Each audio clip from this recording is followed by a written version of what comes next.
আসসালামু আলাইকুম দর্শক বন্ধুরা, কেমন আছেন? আশা করি ভালো আছেন। তো আজকে ছোট্ট একটা গল্প বলার জন্য চলে আসলাম। একটা জঙ্গল বলতে বলে সৌদি আরবের একটা জঙ্গলে চলে আসলাম।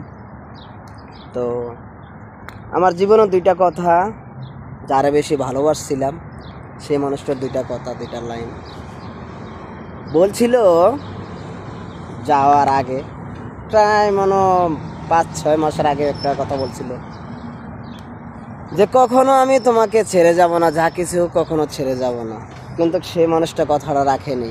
এমন কার কার হয়েছে বলে যাবেন। তার মাঝখানে আর একটা কথা বলেছিল যে প্রবাসের মাটিতে যদি কিছু হয় আমি পুরোটা গ্রহণ করব, কি তোমাকে নিয়ে আসব। মানুষ বলে না অনেক কথা, আসলে এখন বলতে গেলে বোঝা যায় সব কথাগুলো তার ছলনা ছিল, মিথ্যা ছিল। তো আজকে সে আরেকজনটা পাই আমার ভুলে গেছে।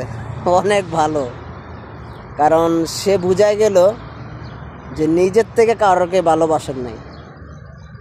নিজের থেকে কেউ ভালোবাসলে সে দূরত্বই ছেড়ে যায়।